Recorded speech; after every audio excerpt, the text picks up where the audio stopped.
Good afternoon. So today we're going to take a look at Think Circa. Think Circa is something that we've done before, and many of you didn't complete it, but it's not too late. You can go back and do your Think Circa to make up for the grade that you didn't get, which is going to be in the 50 percentile of your grade. And so we have a new assignment inside of Think Circa that we're going to use. This one is called Superhero, just for short. All right. So what we'll do is we will go into your Google tab here. All right. And I'm just going to type in Think Circa, ThinkCerca.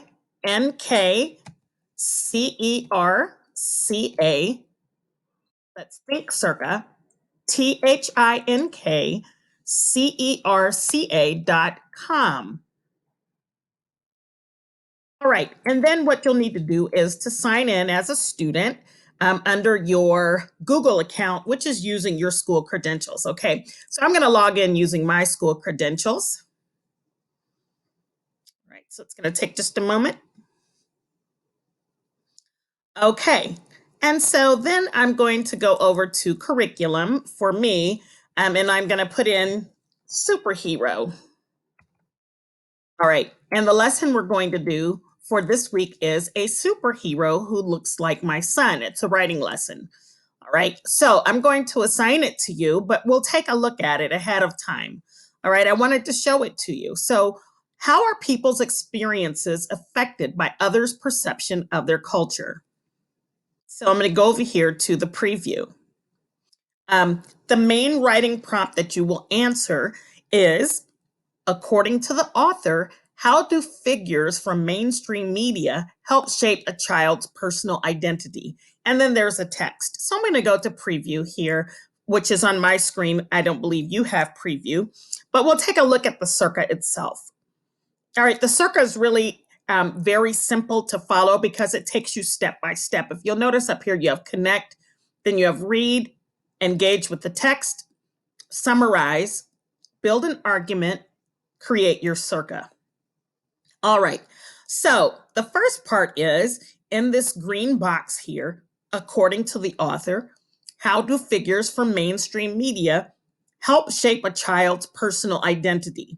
So the first step is step one. It means connect. Describe a character you looked up to when you were younger. Why did you look up to them or even dream of being them? And so you're going to write your answer right here. So I want full sentences. I don't want a third grade response. I want a 12th grade response from you. So one way you could start this out is a character. It's right from the prompt. I looked up to when I was younger was, for me, it was Wonder Woman. All right. So that's the first question the first part of the STEM that you were asked about. Describe a character you looked up to when you were younger. So a character I looked up to when I was younger was Wonder Woman, is what I've written. And then I would write some more. All right. So I'm just typing in a bunch of nonsense right now. And then what I would do is click next up here in the corner. So you see where it says next? You want to click right there. Okay. So now we're going to read. This is an article that's from 2013, and it's from the New York Times, a superhero who looks like my son. You can listen to it right here. If it had a play feature, this one doesn't have a play feature because the article is very short. All right, so what you would do is you would read this article right here. If you'll notice, there's a word. The word is intentions. It's boldface. So that means it's a vocabulary word you might want to pay attention to. So the article is very short to read. There's Spider-Man. All right, that's the article. Not too long at all. Probably take about 10 to 15 minutes to read, depending on your reading speed. So I read slowly so that I can understand what I'm reading. If I read fast, I can say I read it fast because I can read fast, but it doesn't mean that I understood everything that I read. So I would need to slow it down for myself in order to understand, to comprehend. And so I can make this bigger by enlarging up there or make it smaller. And then there are some multiple choice questions, all right, over here on the side. 1, 2, 3, 4, 5 multiple choice questions. All right, so you would answer those and then click next.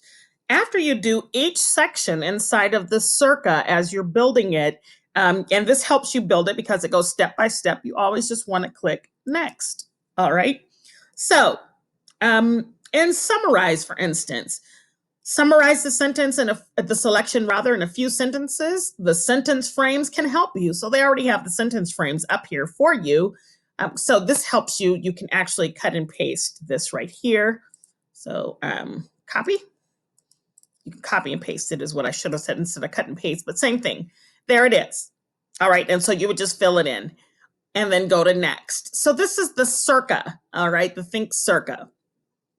This is the assignment that is due this week. And so I wanted to make sure you knew how to do it. And I also wanted to make sure that you understood that this is a part of your grade and we do expect you to have your Circa complete. So because it's not a super long one, it's a great way to introduce yourself to Circa. Since many of you didn't do the first one, this is a great way to introduce yourself to Circa. So I hope that you understand about the Think Circa, and you have 6 steps to go through up here in the blue banner. If you just run your cursor over any one of the 6, it'll highlight for you and you can get to them through next, and then you can go back by clicking back. All right, so that helps you out. All right, I hope that that's helpful to you. I'm going to